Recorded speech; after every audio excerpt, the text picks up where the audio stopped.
Bismillahirrahmanirrahim. Assalamualaikum warahmatullahi wabarakatuh. Waalaikumsalam warahmatullahi wabarakatuh. Alhamdulillahi wa kafa wassalatu wassalamu ala nabiyil mustafa Muhammad wa alihi wa man talah. Allahumma anfa'na bima 'allamtana wa 'allimna ma yanfa'una wa zidna 'ilma. Allahumma nawwir qulubana binuril Qur'an kama nawwartal arda binuris syamsi abada. Birahmatika ya arhamar rahimin. Subhanaka la ilma lana Allahumma la ilma lana illa ma 'allamtana innaka antal alimul hakim.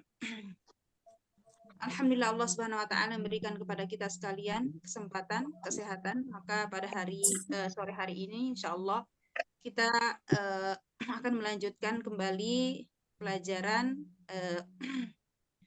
terjemah kita dan seperti biasa kita awali dengan bacaan basmalah. Bismillahirrahmanirrahim. Kita mendengarkan satu persatu setoran dari ayat 11. Dari ayat 11 sampai 16 ya. 11 sampai 16. Tidak jadinya tidak satu orang. Ya, 6 silahkan. Ya. Assalamualaikum warahmatullahi wabarakatuh, Ustazah. Waalaikumsalam warahmatullahi wabarakatuh. Ayat 11 sampai 16. A'udzubillahi minasyaitonirrajim. Ya Allah, dari godaan syaitan. Bismillahirrahmanirrahim. Dengan ismi namalah Allah Ar-Rahmanirrahim, Maha Pengasih dan Maha Penyayang. Innal ladzina amanu wa amilus sholihati lahum jannatun tajri min tahtihal anhar. Innal ladzina, sungguh orang yang amanu beriman, wa amilus dan berbuat sholihat kebaikan, lahum baginya jannatun taman-taman surga tajri adalah mengalir min dari tahtihal anhar, banyaknya bawahnya sungai-sungai. Zalikal fauzul kabir. Zalika demikian itu fauzul keberuntungan kabir besar. Inaka huwa yubdi'u wa yu'id. Bukan Ina batosya Robika lasadid. Ina sungguh lasadid. Ina sungguh batosa adalah kekuatan azab. Robika Tuhanmu lasadid sangat keras. Ina kahwa yubdi'u wa yu'id. Inaka sungguh dia yubdi'u adalah dia memulai penciptaan, ya yu'id dan dia yang mengulanginya. Shadaqallahul adzim. Barakallahu fiik. Selanjutnya ayat 14 silahkan. Ya, baik Ustazah, mohon bimbingannya Ustazah. Ya, na'am. A'udzu billahi minasyaitonir rajim. Aku berlindung kepada Allah dari godaan syaitan yang terkutuk. Bismillahirrahmanirrahim. Dengan nama Allah yang Maha Pengasih, Maha Penyayang. Wa huwal ghafurul wadud. Wa huwa dan dia Allah ghafuru Maha Pengampun, wadud Maha Pengasih. Dzul arsyil majid. Zu arsy yang memiliki arsy, majid Maha Mulia. Al-Majid. Ya, cara membacanya berbeda ketika satu-satu ya. Zu memiliki al-arsy, arsh, al-majid Maha terpuji. Zul arsyil majid. Zu memiliki al-arsh, arsy, majid al-majid Maha Mulia. Fa'alul lima yurid. Fa'alu berbuat, berkuasa berbuat. Lima yurid terhadap apa-apa yang dikehendaki. Jazakallahu khair katsiran Ustazah. Wa jazakillahu khairan. Silahkan selanjutnya. Baik, Ustazah. Mohon bimbingannya, Ustazah. Nah, silahkan.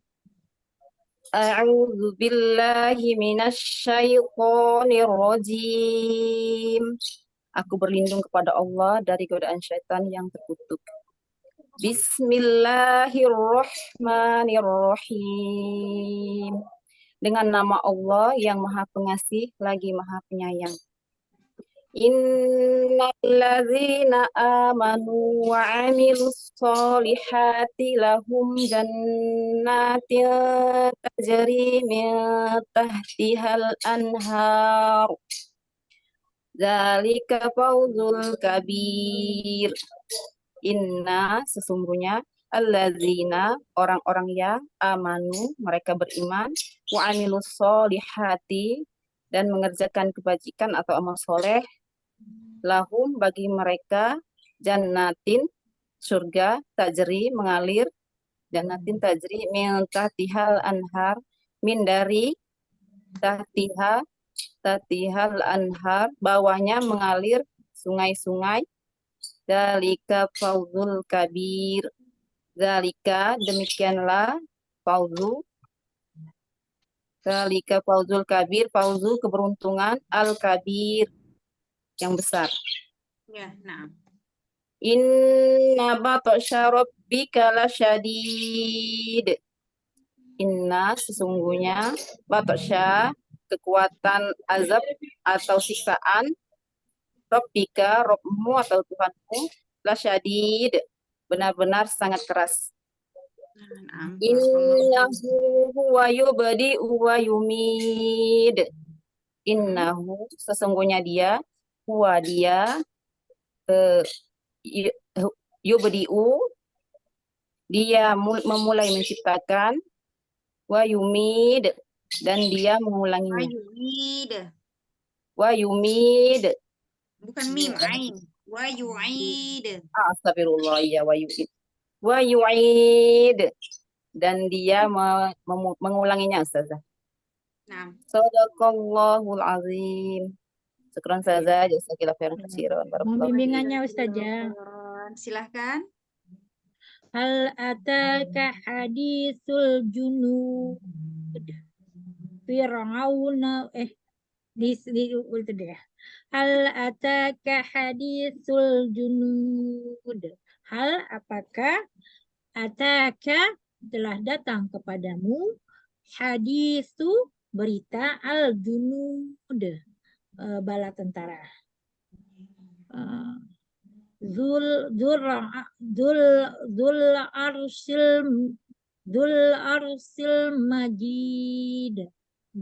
Arsil majid.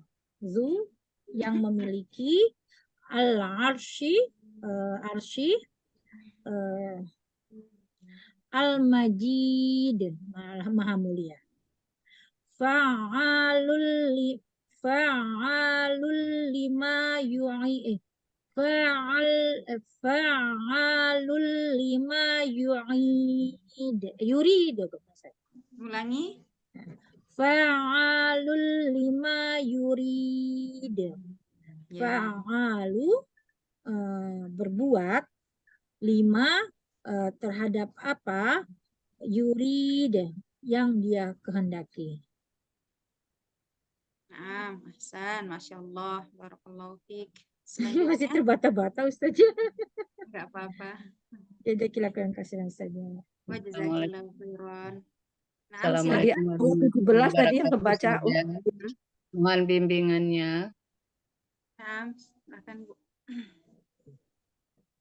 A'udzu billahi minasyaitonir rajim. Aku berlindung kepada Allah dari godaan setan yang terkutuk. Bismillahirrahmanirrahim. Dengan nama Allah yang Maha Pengasih lagi Maha Penyayang.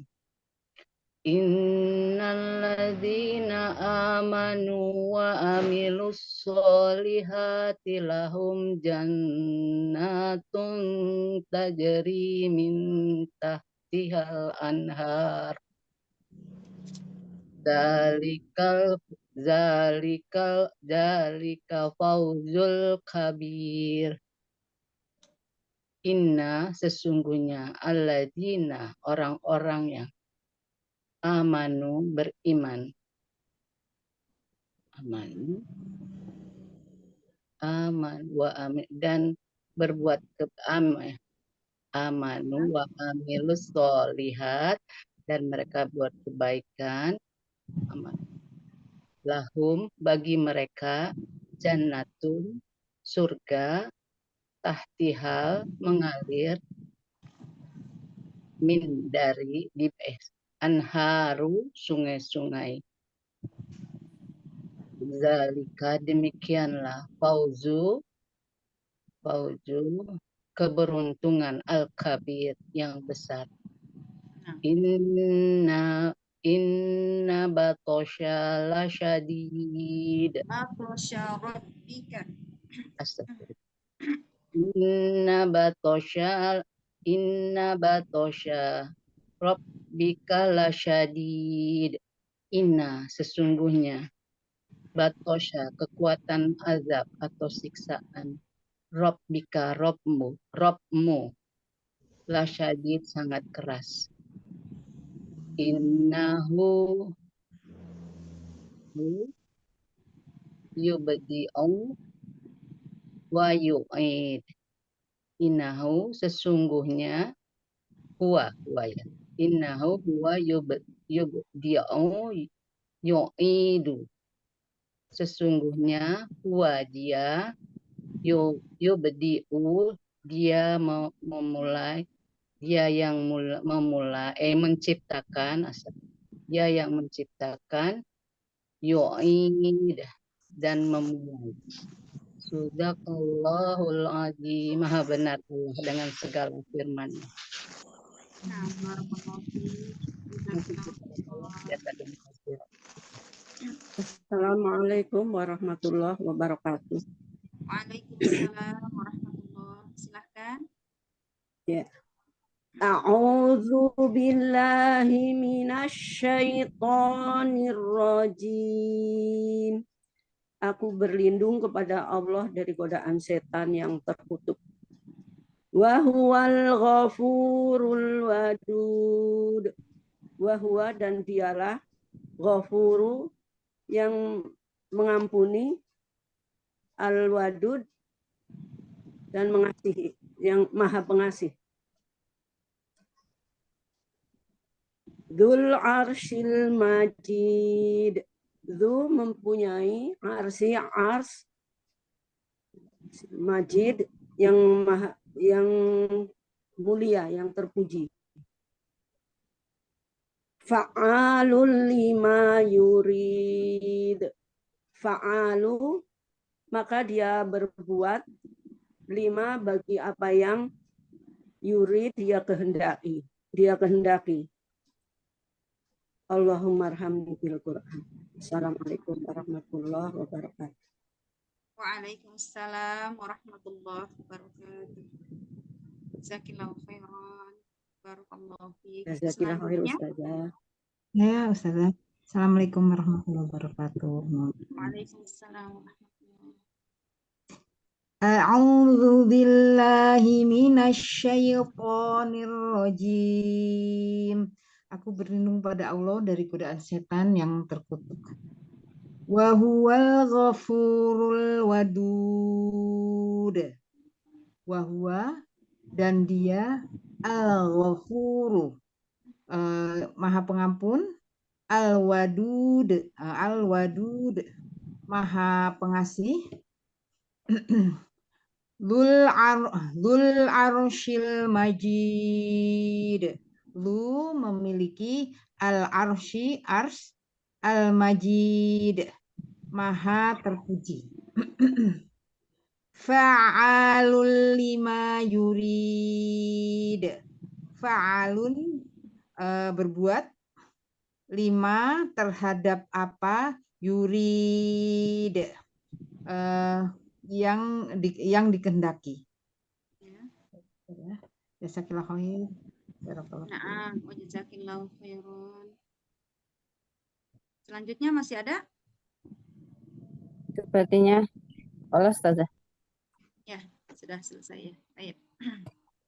Baik, karena sudah selesai kita lanjut ke ayat berikutnya ya. Kita terjemahkan dulu dari ayat 17 sampai ayat 22. A'udzu billahi minasy syaithanir rajim. Bismillahirrahmanirrahim. Hal ataka hadithul junud. Hal apakah ataka datang kepadamu, ya, datang kepadamu Muhammad, hadithu cerita atau kisah al-junud bala tentara. Hal ataka hadithul junud, apakah datang kepadamu kisah atau berita al-junud bala tentara. Fir'auna wa Thamud. Fir'auna yaitu kisah Fir'aun, wa Thamud dan kaum Thamud. Kaum Thamud. Balil ladzina kafaru fi takdzib. Bal bahkan alladzina orang-orang yang kafaru kafir fi di dalam takdzib kedustaan. Jadi bahkan orang-orang kafir itu dalam kedustaan.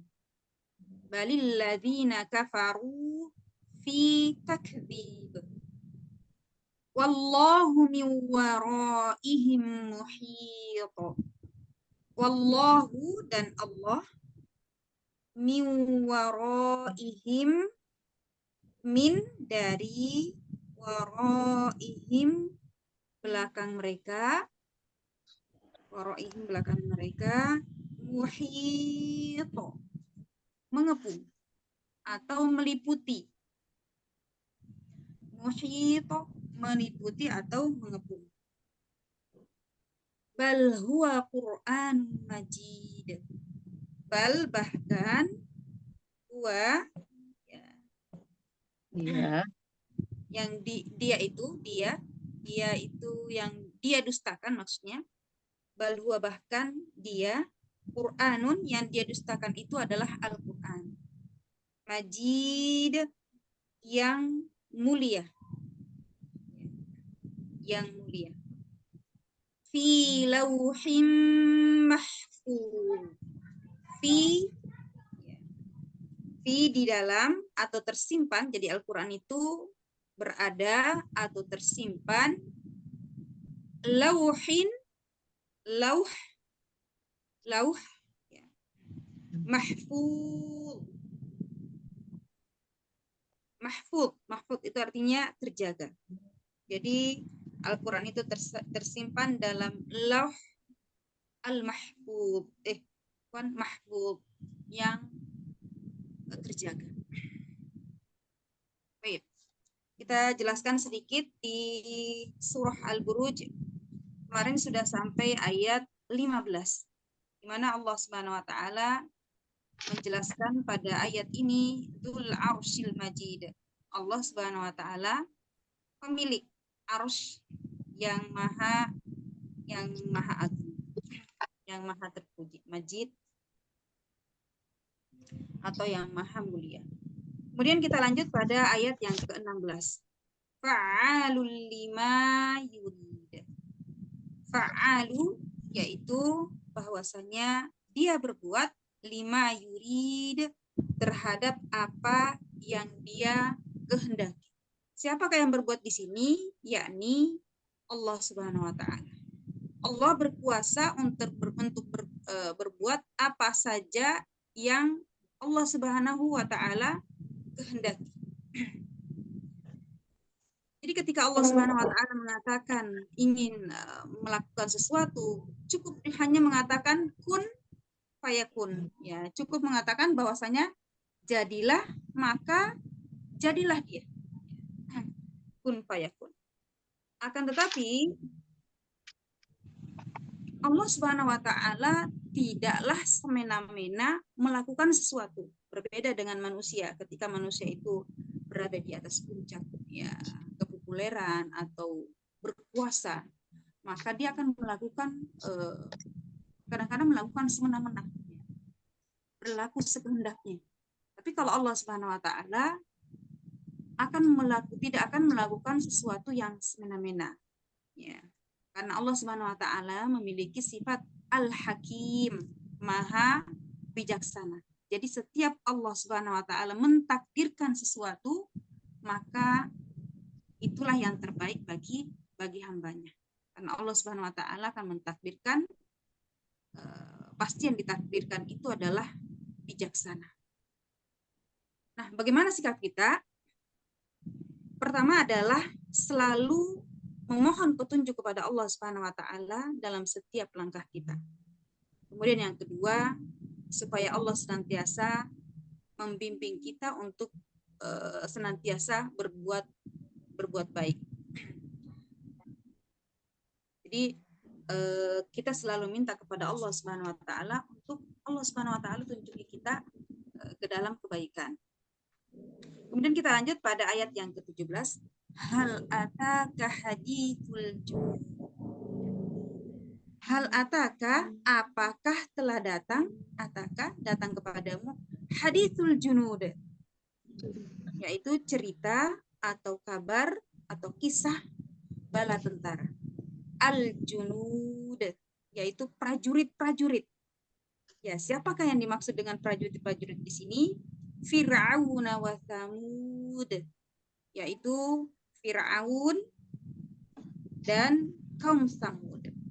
Fir'aun dan kaum Tsamud. Apa yang dialami oleh Fir'aun dan kaum Tsamud?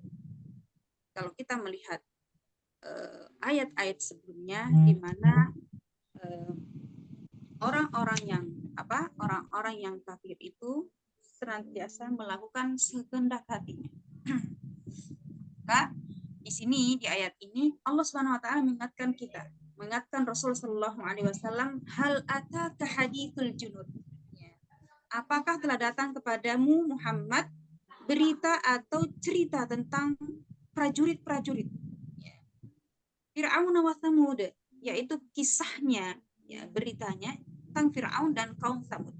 Di mana Fir'aun dan kaum Tsamud ini adalah orang-orang yang membangkang, orang-orang yang menentang para rasul yang diutus kepadanya. Jadi Fir'aun diutus kepadanya Nabi Musa, dan kaum Tsamud diutus kepadanya Nabi Salih. Nabi Salih. Baik, kita sedikit bercerita tentang kisah dua kisah tersebut yang Allah Subhanahu wa taala maksudkan di dalam surah Al-Buruj ayat 18 ini. Jika Allah Subhanahu wa taala berkehendak, fa'alul lima yurid, jika Allah Subhanahu wa taala berkehendak untuk menghancurkan kaum Tsamud dan juga Fir'aun, maka tidak ada yang mampu menahannya. Tidak ada yang mampu menahannya. Kenapa Allah Subhanahu wa taala menceritakan dua kisah ini di dalam ayat ini, di dalam surah ini? Yang pertama adalah untuk memotivasi Nabi Shallallahu Alaihi Wasallam, ya, di mana pada saat itu Nabi Shallallahu Alaihi Wasallam juga didustakan oleh kaum Quraisy, ya, kaum musyrik Quraisy, sebagaimana Nabi Musa alaihissalam juga didustakan oleh Fir'aun, ya sebagaimana Nabi Musa juga didustakan oleh kaumnya. Juga seperti yang dilakukan atau yang dilakukan oleh kaum Samud. Mereka mendustakan Rasul yang diutus kepadanya, yakni Nabi Saleh. Di sini Allah Subhanahu wa taala mengingatkan kepada kaum Quraisy, kaum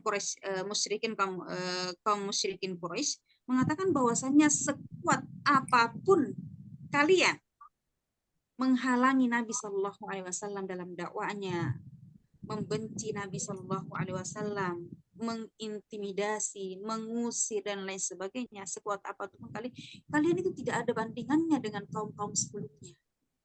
Di mana kaum Samud adalah orang yang kekar, besar-besar, bahkan gunung pun bisa dijadikan rumah dipahat dengan tangan kosong, dengan tangannya sendiri tanpa ada bantuan dengan alat canggih seperti saat ini, itu tidak ada.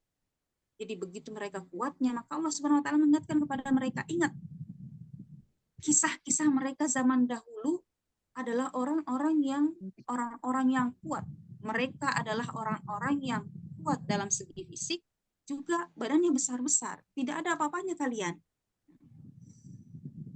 Apa yang terjadi orang-orang yang sebelum mereka? Mereka itu dihancurkan oleh Allah Subhanahu wa taala karena pembangkangan mereka, karena kedustaan mereka. Jadi kalau kalian pun orang-orang Quraisy mendustakan nabi kalian, maka kalian itu tidaklah sebanding dengan orang-orang zaman dahulu. Jadi sini Allah Subhanahu wa taala memberikan dua kisah ini supaya mengingatkan kepada kaum Quraisy musyrikin untuk melihat bagaimana Allah Subhanahu wa taala menghancurkan mereka walaupun mereka itu orang-orang yang terkuat pada zaman itu. Kemudian yang kedua, Allah Subhanahu wa taala memberikan peringatan kepada kaum Quraisy. Jadi tadi yang pertama, kenapa Allah Subhanahu wa taala menceritakan dua kisah di sini, yakni kisah Fir'aun dan kaum Samud, supaya yang pertama adalah memotivasi Nabi Shallallahu alaihi wasallam. Kemudian yang kedua adalah memberikan peringatan kepada orang-orang musyrik Quraisy bahwasanya rasul-rasul mereka pun dulu pernah menghadapi kaum yang lebih kuat dari mereka ini, tapi Allah Subhanahu wa taala menghancurkan mereka dengan kekuasaan. Hal ataka hadithul junud, apakah sudah sampai kepada Muhammad kisah-kisah atau berita tentang berita-berita prajurit, yakni Fir'aun wa Thamud, yakni Fir'aun dan kaum Thamud. Fir'aun adalah salah satu dedengkot orang kafir, di mana Fir'aun ini memiliki keyakinan yang rusak. Mereka menganggap dirinya sebagai Tuhan. Kemudian bengisnya tidak sama dengan bengisnya orang sekarang. Fir'aun itu adalah sebengis-bengis manusia. Sikapnya sangat bengis. Bagaimana tidak? Anak yang baru lahir saja tega untuk mengeluarkan peraturan bahwa seluruh anak-anak laki-laki itu pasti dibunuh. Nah, inilah kebengisan Fir'aun, dan diceritakan dalam surah An-Nazi'at ayat 24. Allah Subhanahu wa taala berfirman, faqala ana rabbukumul a'la. Jadi Fir'aun itu mengatakan bahwasanya akulah Tuhan yang paling tinggi. Ya, ini kisah Fir'aun, bahwasanya Fir'aun mengatakan aku adalah Tuhan yang paling tinggi. Ketika Nabi Musa alaihissalam menyampaikan kepada Fir'aun bahwasanya saya adalah utusan Allah Subhanahu wa taala, yang diutus oleh Allah Subhanahu wa taala, maka Fir'aun ini mengatakan bahwasanya maka Fir'aun ini mengutus menterinya yang bernama Haman. Jadi Haman itu adalah salah satu menteri Fir'aun. Kemudian Fir'aun mengatakan bahwasanya, wahai Haman, bangunkan untukku bangunan yang tinggi. Ya, mungkin seperti menara, ya. Bangunkan untukku sebuah menara yang menara itu bisa pencakar langit, ya. Maksudnya bisa sampai ke pintu-pintu langit. Untuk apa? Saya pengen melihat Tuhannya Musa. Ya, jadi seperti itu yang kata Kata Fir'aun yang diceritakan oleh Allah Subhanahu wa taala di dalam surah Ghafir ayat 36 sampai 37. Kemudian Fir'aun mengatakan bahwa saya yakin bahwasanya apa yang disebutkan oleh Musa, apa yang diceritakan oleh Musa bahwasanya Robku itu yang paling tinggi, itu adalah kedustaan, itu adalah kebohongan. Ini adalah salah satu rusaknya akidah Fir'aun yang menganggap dirinya sebagai Tuhan. Kemudian yang kedua, bengisnya sikap Fir'aun, bahwasanya Fir'aun pernah memerintahkan untuk menyembelih setiap anak laki-laki yang baru lahir. Ketika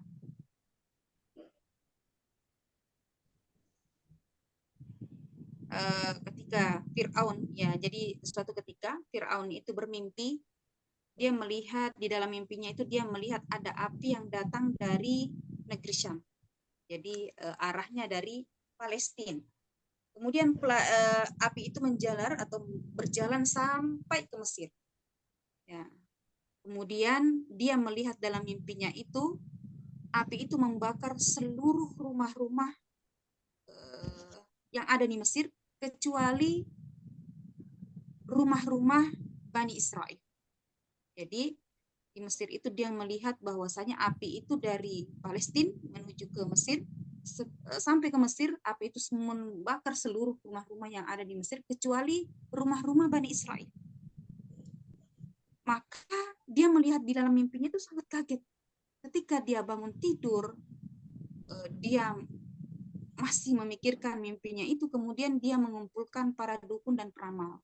Jadi mengumpulkan dukun, yang ahli sihir dikumpulkan, ahli peramal dikumpulkan.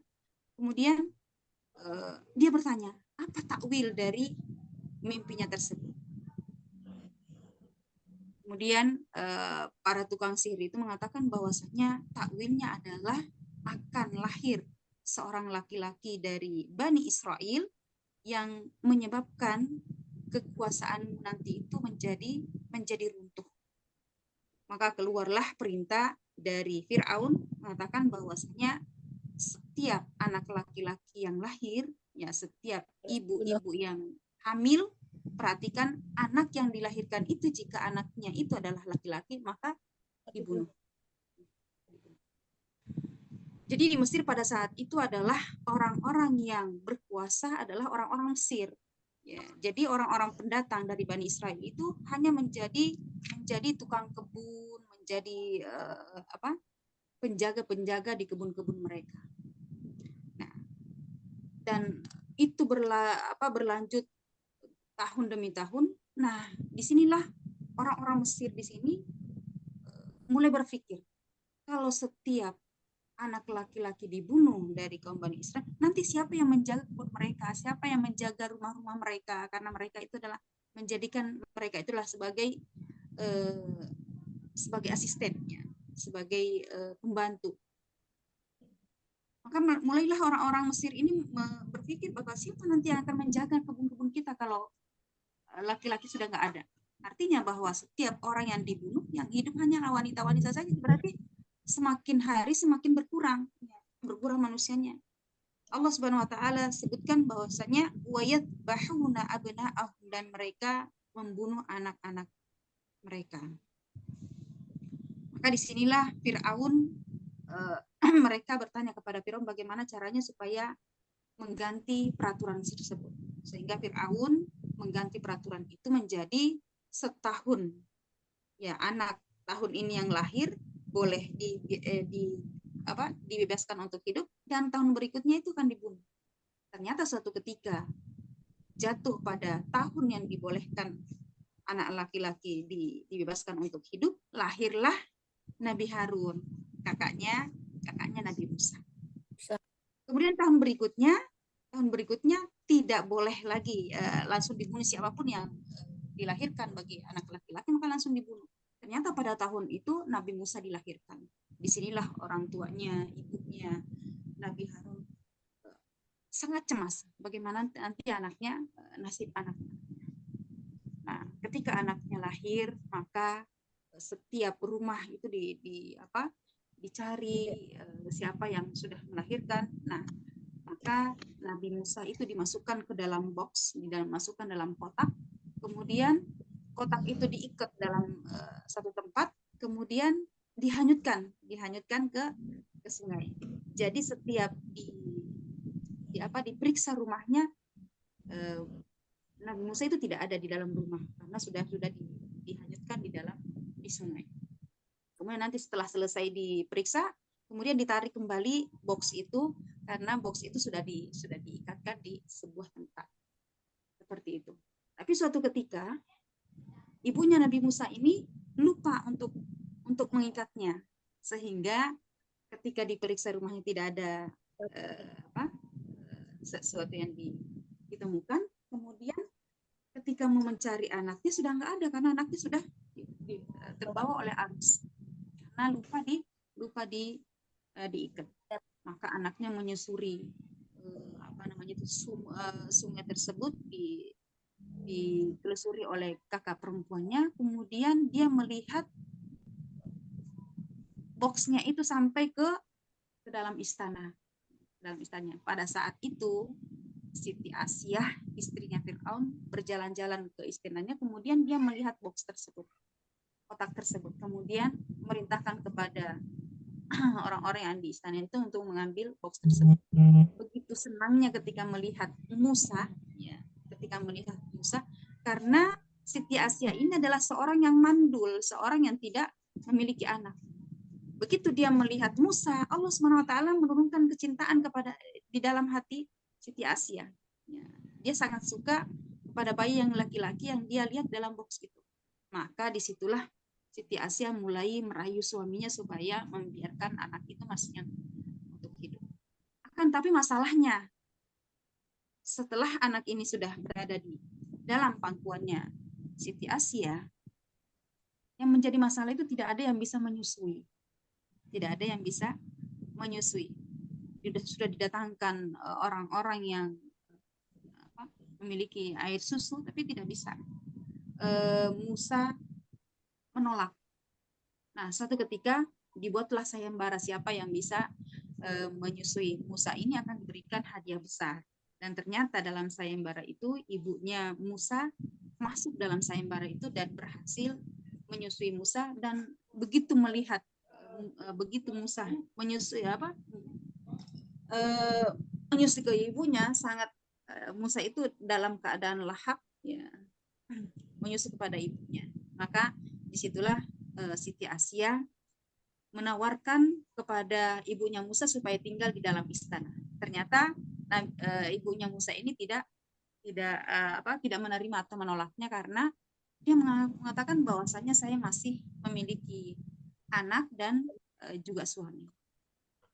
Maka diberikanlah kewenangan ibunya Musa itu untuk membawa Musa kembali ke rumahnya, dan itu diberikan juga imbalan, juga biaya hidup Musa pun diberikan dari istana. Di sini kita bisa melihat bahwasanya fa'alul lima yurid, apapun yang diinginkan oleh Allah Subhanahu wa taala akan terjadi. Keadaan apapun seseorang yang melakukan karena keimanan seorang, maka Allah Subhanahu wa taala akan menjaga dia. Apapun yang dilakukan, tidak ada yang bisa menahannya jika Allah Subhanahu wa taala akan berkehendak. Maka Musa pun diasuh oleh ibunya sendiri.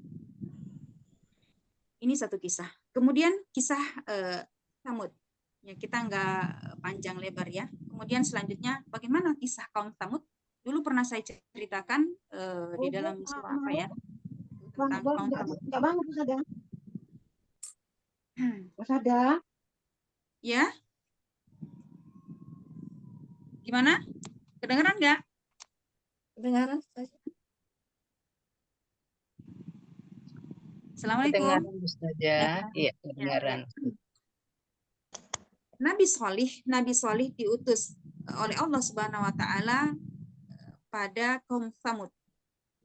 Akan tapi Nabi Shalih pun seperti nabi-nabi sebelumnya, seperti rasul-rasul sebelumnya, dikhianati oleh kaumnya. Allah Subhanahu wa taala berfirman dalam surah Al-A'raf ayat 73, qala ya qaumi i'budullaha ma lakum min ilahin ghairu. Jadi mulai dari rasul yang pertama diutus oleh Allah Subhanahu wa taala yakni Nabi Nuh sampai kepada Nabi Muhammad sallallahu alaihi wasallam, itu yang paling pertama didakwahkan adalah anta'budallah, yakni beribadah kepada Allah Subhanahu wa taala, menyembah kepada Allah Subhanahu wa taala. Nabi Saleh mengatakan, ya qaumi i'budullah, wahai kaumku, sembahlah Allah, malakum min ilahin ghairu.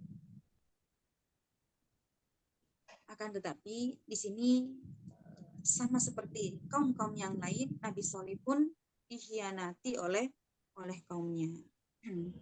Apa kata kaumnya? Apakah engkau ingin melarang untuk kami menyembah apa yang sudah disembah oleh nenek moyang kami? Wa innana lafi syak. Sesungguhnya kami berada dalam keraguan.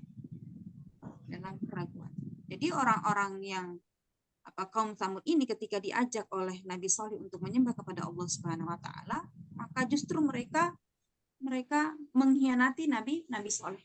Kemudian dia mengatakan bahwasanya kami akan menyembah, kami akan mengikuti semua kemauanmu ketika engkau mampu mengeluarkan anak onta, mengeluarkan onta yang sedang gunting, onta yang gunting dari batu ini. Kalau kita melihat itu sangat mustahil. Tapi begitulah orang-orang yang zaman dahulu itu, kerasnya hati mereka itu sampai kadang-kadang tidak masuk akal apa yang mereka minta.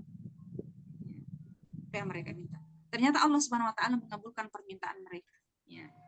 Benar-benar Allah Subhanahu wa taala mengeluarkan dari batu tersebut anak onta yang sedang hamil, kemudian banyak air susunya, bahkan mencukupi seluruh kabilah yang ada di kaum Tsamud tersebut. Singkat cerita bahwasanya kaum Tsamud ini begitu diberikan oleh Allah Subhanahu wa taala apa yang mereka minta, kemudian tapi mereka justru membunuh onta yang diberikan oleh Allah Subhanahu wa taala. Itu yang saya sudah ceritakan dulu ya. Jadi justru mereka bahkan mereka ingin membunuh Nabi Saleh, Selain membunuh onta tersebut, juga mereka ingin membunuh Nabi Saleh. Maka Nabi Saleh memberikan kepada mereka waktu 3 hari kepada mereka untuk bersenang-senang selama 3 hari sebelum Allah Subhanahu wa taala menurunkan azab. Setelah 3 hari, maka dari apa yang mereka lakukan, mereka meremehkan peringatan dari Allah Subhanahu wa taala, maka setelah 3 hari tersebut azab pun diturunkan kepada mereka. Dalam satu riwayat ada mengatakan bahwasanya diturunkan kepada mereka itu adalah suara petir yang sangat dahsyat sehingga mereka itu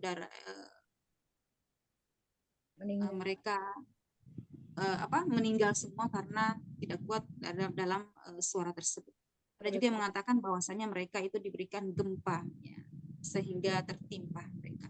Dan ini dikisahkan oleh Allah Subhanahu wa taala dalam surah Hud. Ini paling banyak dalam Al-Qur'annya. Juga di dalam surah Al-Hijr, kemudian Asy-Syu'ara, An-Naml, Az-Zariyat, Fussilat, itu diceritakan tentang kaum Tsamud tersebut. Nah, apa yang kita bisa ambil di sini? Di sini Allah mengatakan bahwasanya hal ataka hadithul junud Fir'aun wa Tsamud. Dua kisah tersebut ini mengingatkan kepada kita bahwa orang-orang yang zalim, orang-orang yang tidak mengindahkan apa yang dibawa oleh rasul-rasul mereka, maka niscaya Allah Subhanahu wa taala akan memberikan azab baik di dunia maupun di akhirat. Balilladzina kafaru fi takdzib. Di dalam ayat yang ke-19 Allah Subhanahu wa taala berfirman, bahkan orang-orang kafir itu mendustakan. Kaum musyrikin Quraisy menolak ajakan Nabi SAW bukan karena tidak pernah mendengar kisahnya. Selalu mereka semua tahu kisah-kisah Nabi sebelumnya. Tahu kisahnya Fir'aun, tahu kisahnya kaum Tsamud. Akan tetapi karakter mereka, karakter dasar mereka itu adalah keras kepala atau ngeyel. Ketika diberikan peringatan kepada mereka itu ngeyel. Mereka lebih suka mengedepankan hawa nafsu mereka. Maka kita mengingat bahwasanya Rasulullah Shallallahu Alaihi Wasallam memiliki seorang paman, di mana pamannya ini sangat yakin bahwa apa yang dibawa oleh Nabi Shallallahu Alaihi Wasallam itu benar. Akan tetapi karena hanya ajakan kaumnya saja, mereka malu kepada kaumnya kalau mengikuti Nabi Muhammad Shallallahu Alaihi Wasallam, maka inilah yang menyebabkan tidak mampu untuk membaca syahadat. Tidak mampu untuk membaca syahadat. Maka diberikanlah azab di hari kiamat adalah sandal dari bara api yang bisa mendidih sampai ke otak. Dan ini adalah termasuk pamannya Rasulullah Shallallahu Alaihi Wasallam.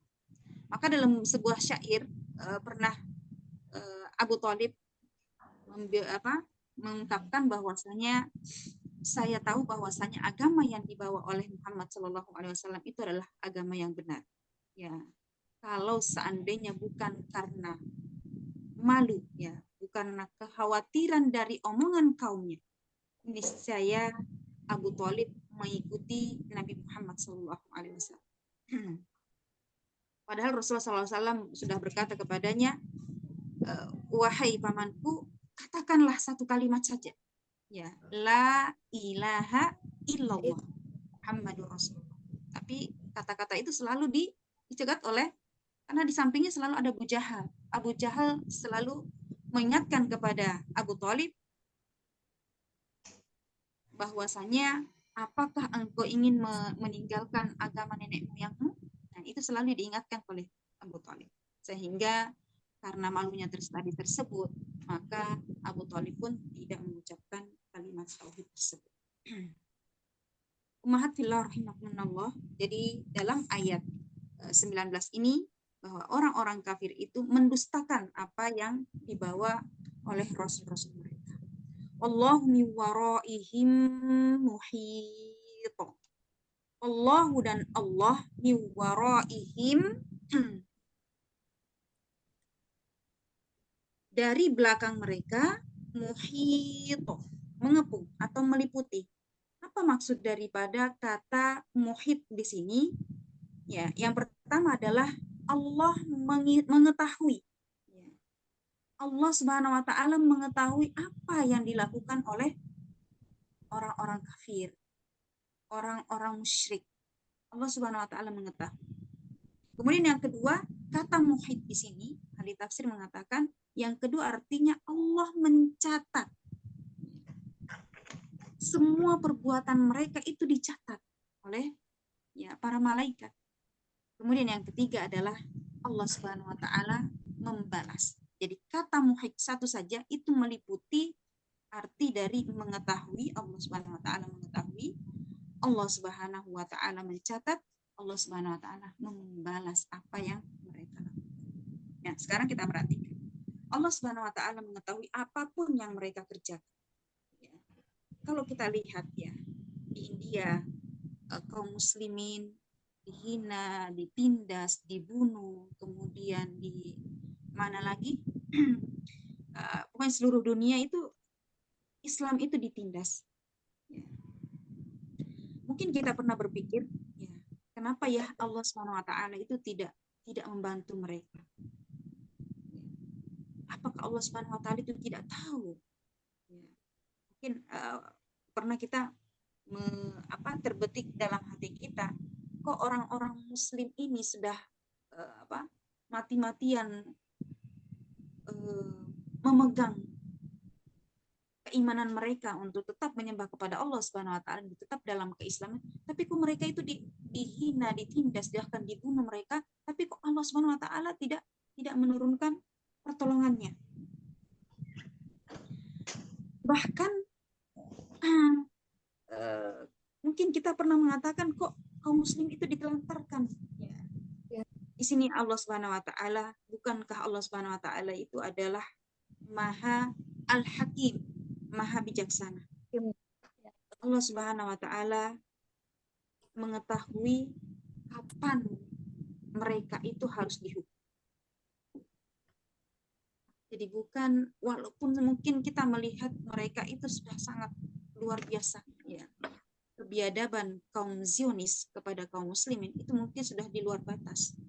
Allah Subhanahu wa taala mengetahui kapan, di mana, dan hukuman apa yang pantas dijatuhkan kepada mereka. Karena Allah Subhanahu wa taala memiliki sifat Al-Hakim. Allah Subhanahu wa taala memiliki sifat Maha bijaksana. Kemudian yang kedua, Allah Subhanahu wa taala mencatat, jadi kata muhit tadi, muhit, ya, mencatat seluruh amalan, seluruh perbuatan orang-orang yang kafir. Allah Subhanahu wa taala mencatat dan tidak ada yang terlewat sedikit pun. Sehingga pada hari kiamat nanti, orang-orang yang fajir, orang-orang yang banyak berbuat dosa, banyak berbuat maksiat pada waktu ketika di dunia, mereka itu akan terbelalak mata mereka ketika melihat buku-buku catatan mereka itu dibukakan di hadapan mereka. Wa wudi'al kitaba fataral mujrimina mushfiqina mimma kana fi. Dan kitab atau buku-buku catatan amalan mereka akan dibukakan di hadapan mereka, di hadapan orang-orang yang mujrim, orang-orang yang fajir, orang-orang yang kafir, yang berbuat dosa ketika di dunia, musyfiqina. Kemudian apa yang dikatakan kepada mereka? Wa yaquluna ya wailatana ma li hadzal kitab. Mereka mengatakan bahwasanya, ya Allah, ya wahai celakanya saya, wahai kecelakaanku. Bagaimana mungkin kitab ini dibukakan kepada kami? La yughadiru shaghiratan wala kabira. Tidak terhapus padanya, tidak terlewat daripadanya, baik kesalahan sekecil apapun maupun kesalahan yang paling besar, semuanya ada tercatat di dalam kitab tersebut, di dalam buku-buku tersebut. Wa wajadu ma'amilu hadiran wa la yadhlimu rabbuka ahada. Dan kalian tidak akan mendapati satu amalan pun, satu perbuatan pun yang kalian pernah lakukan itu tidak dicatat di dalam. Maka kalian akan mendapati seluruhnya akan dicatat. Ya. Sekecil apapun amalan, sekecil apapun dosa yang kita lakukan, semua dicatat dalam buku tersebut. Wala yadhlimu rabbuka ahada. Dan Allah Subhanahu wa taala, ini harus kita catat, Allah Subhanahu wa taala tidak pernah menzalimi hambanya sedikit pun. Wala yadhlimu rabbuka ahada. Tidak ada seorang pun yang dizalimi oleh Allah Subhanahu wa taala. Maka nanti di hari kemudian, orang-orang yang kafir itu ketika dimasukkan ke dalam neraka, mereka itu mengucapkan alhamdulillah. Jadi bukan hanya orang-orang yang masuk ke dalam surga yang mengucapkan alhamdulillahilladzi hadana li hadza, itu tidak. Orang kafir pun yang dimasukkan oleh Allah Subhanahu wa taala di neraka pun mereka mengucapkan alhamdulillah. Kenapa dia mengucapkan alhamdulillah? Karena tidaklah Allah Subhanahu wa taala mengadab mereka, membalas perbuatan mereka kecuali seperti apa yang dia lakukan, sebanding apa yang dia lakukan, tidak ditambah dan tidak dikurang. Itulah Allah Subhanahu wa taala. Kemudian yang ketiga, arti daripada muhit artinya adalah membalas. Allah Subhanahu wa taala bukan hanya mengetahui, bukan hanya mencatat saja, tapi juga membalas apa yang dilakukan oleh orang-orang kafir seperti Abu Lahab. Allah Subhanahu wa taala membalas Abu Lahab itu bukan hanya di akhirat saja, bukan hanya ketika masuk di alam barzah, di alam kubur, akan tapi Allah Subhanahu wa taala membalas dia ketika di dunia. Ya, bagaimana cerita kematian Abu Lahab ketika hartanya seluruhnya dikeluarkan ketika perang Badar. Walaupun dia tidak ikut di perang Badar karena pengecutnya, ya, dia itu penakut, ya. Tapi bencinya kepada Rasulullah SAW, maka hartanya yang begitu banyak disalurkan, dikeluarkan untuk melawan orang-orang mukmin sehingga dihabiskan di perang Badar.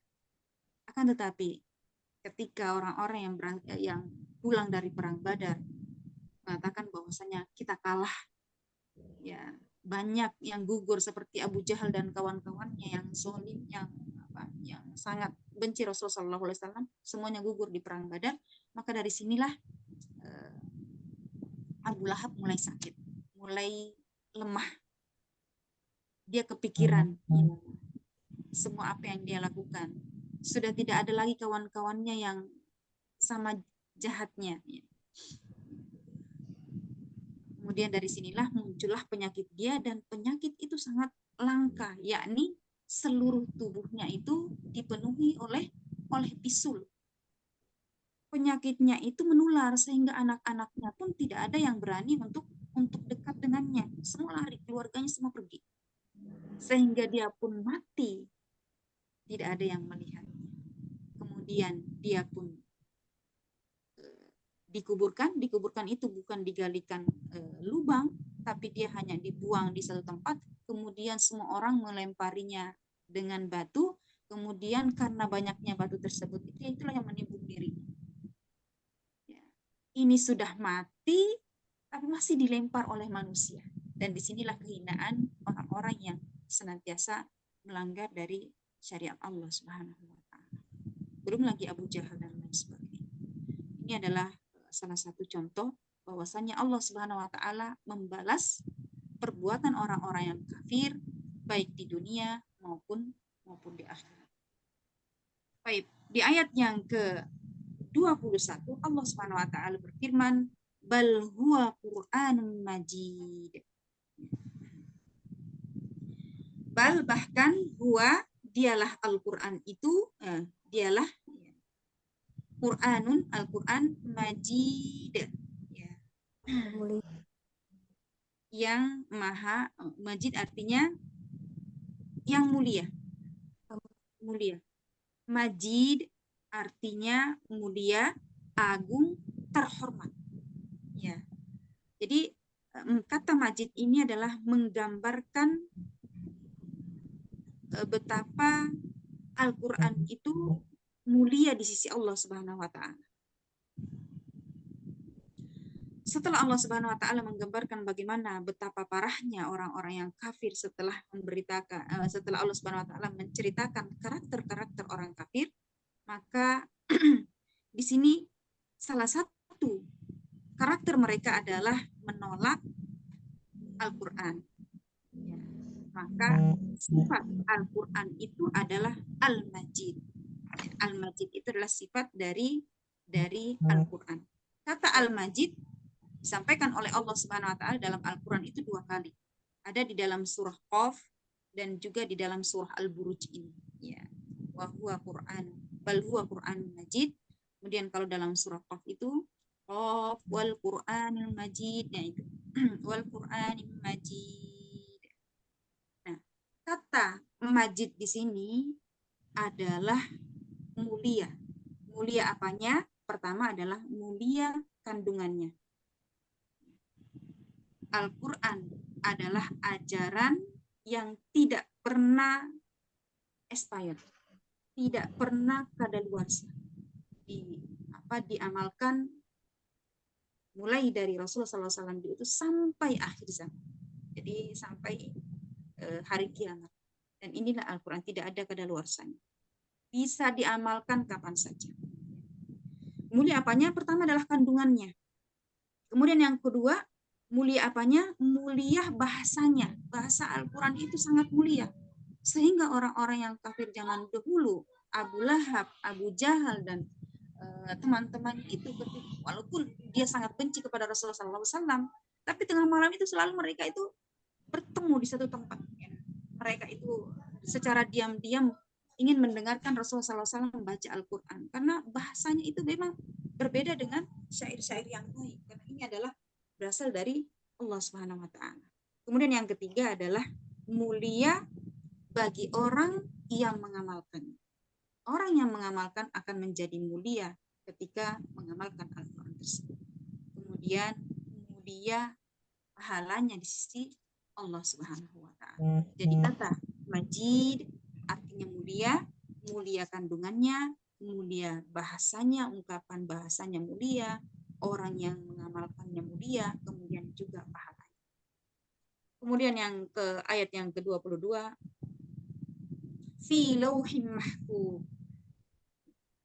Fi lauhim mahfuz. Salah satu keistimewaan Al-Quran adalah Allah Subhanahu wa Ta'ala simpan Al-Quran itu, Allah Subhanahu wa Ta'ala simpan dan pelihara Al-Quran itu di Lauhil Mahfuz. Apa artinya lauh? Ada yang tahu mana di sini? Apa artinya lauh? Ada yang tahu? Enggak tahu saja. Oh, nggak tahu. Ya. Fi lauh. Lauh itu artinya adalah kitab. Ya, jadi salah satu keistimewaan Al-Quran adalah tersimpan rapi dan dijaga oleh Allah Subhanahu wa Ta'ala. Di mana? Fi lauhil mahfuz. Disimpan di lauh mahfuz itu. Lauh itu para ahli tafsir mengatakan bahwa lauh itu adalah sebuah kitab. Tersimpan di sebuah kitab. Ya. Dan kitab itu disimpan di dalam, ya, di sisi Allah Subhanahu wa Ta'ala. Nanti kita akan bahas ayatnya. Lauhul Mahfuz itu adalah sebuah kitab. Jadi kalau ada orang yang mengatakan dalam bahasa Arab, ya, lauh itu artinya papan. Nah, disinilah para ulama mengatakan bahwa, ya, biasanya kalau papan atau laptop yang tersimpan tulisan-tulisan itu biasanya disebut dengan lauh. Ya, Allah, ya, itu adalah kalau bahasa ininya adalah sesuatu tempat, ya, untuk tersimpan tulisan. Dan kata lauh di sini, Lauhul Mahfuz di sini adalah sebuah kitab. Ini adalah tafsiran para ulama.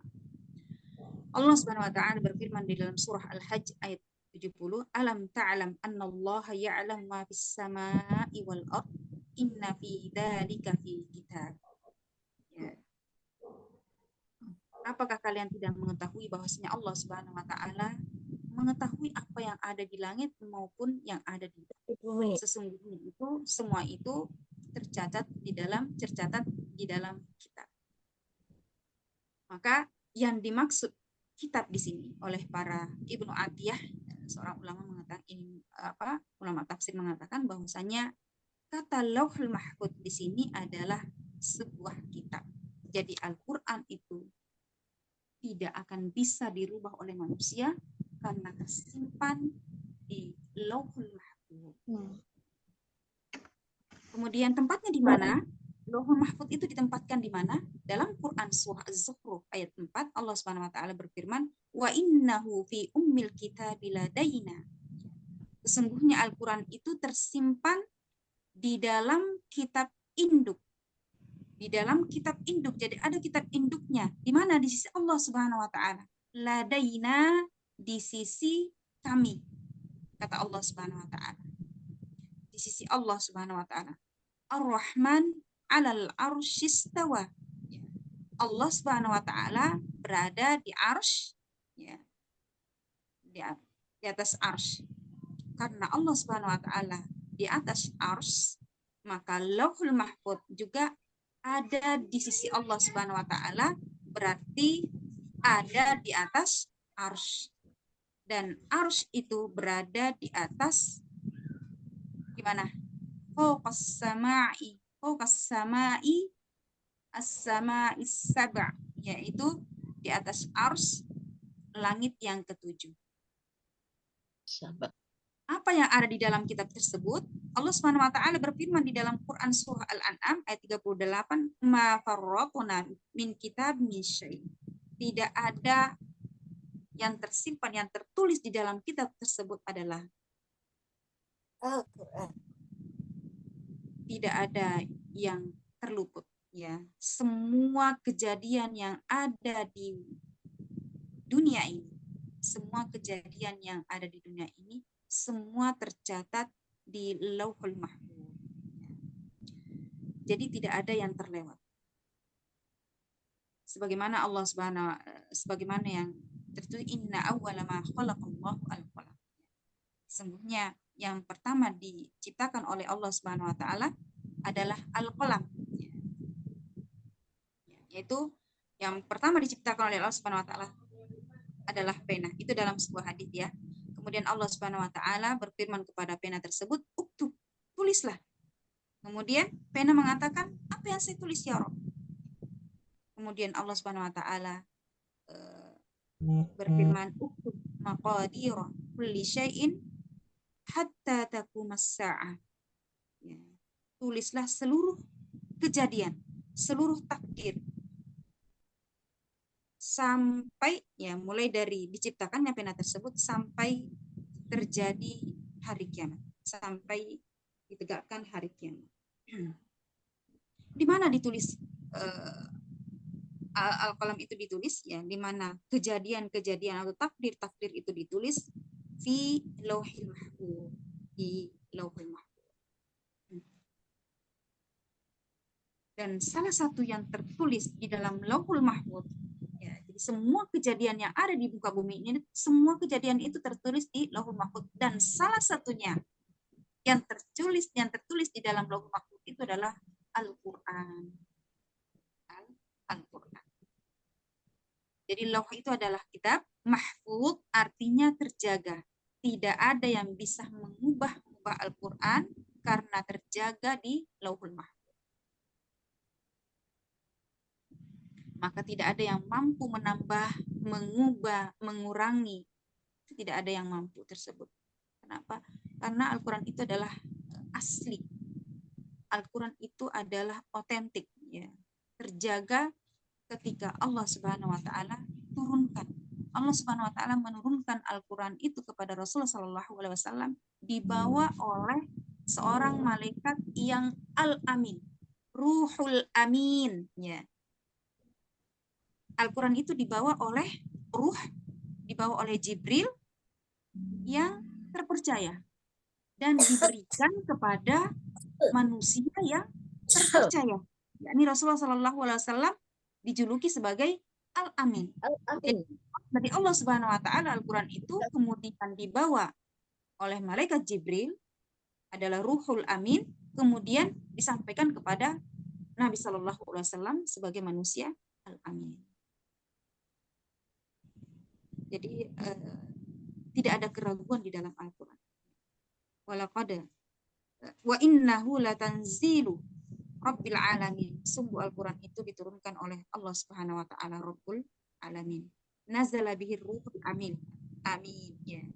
Nazala bihi ruhul amin. Di Al-Quran itu turun dibawa oleh ruh ya, Al-Amin ala qalbika litakuna minal munzirin. Pada ke dalam hati-hati Muhammad untuk menjadi peringatan. Bilisanin Arabiyyin mubin.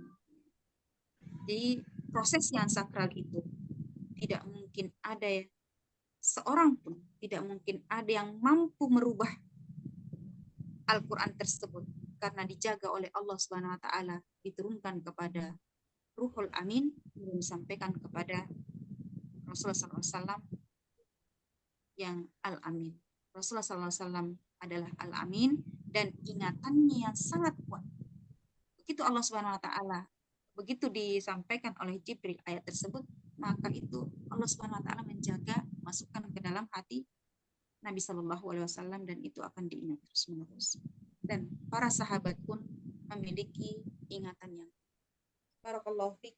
Mungkin ini dulu penjelasan tentang surah Al-Buruj, di mana kita sudah menyelesaikan penjelasan dari ayat 1 sampai ayat 22. Mudah-mudahan dengan penjelasan tersebut kita semakin kuat keimanan kita kepada Allah Subhanahu wa taala dan kita memahami maksud atau makna dari ayat per ayatnya.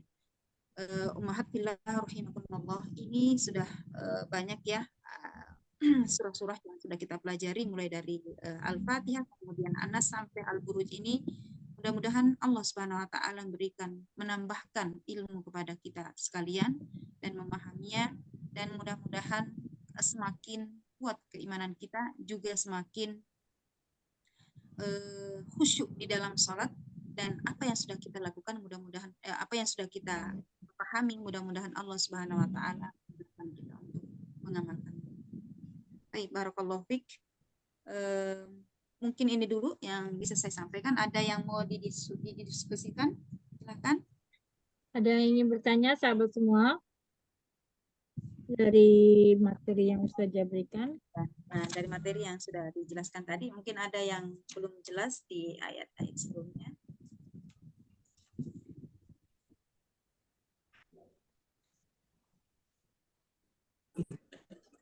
Kalau tidak ada, kita Umi tutup. Wardah?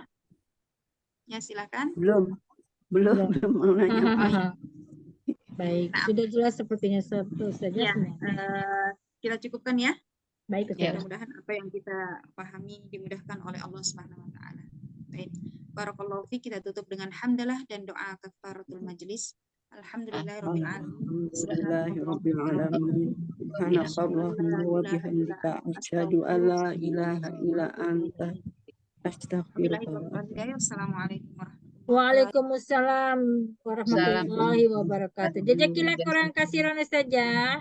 wabarakatuh. Jazakillahu khairan. Afwan ya kalau saya tutup itu saya buka cadar jadi saya tutup kameranya.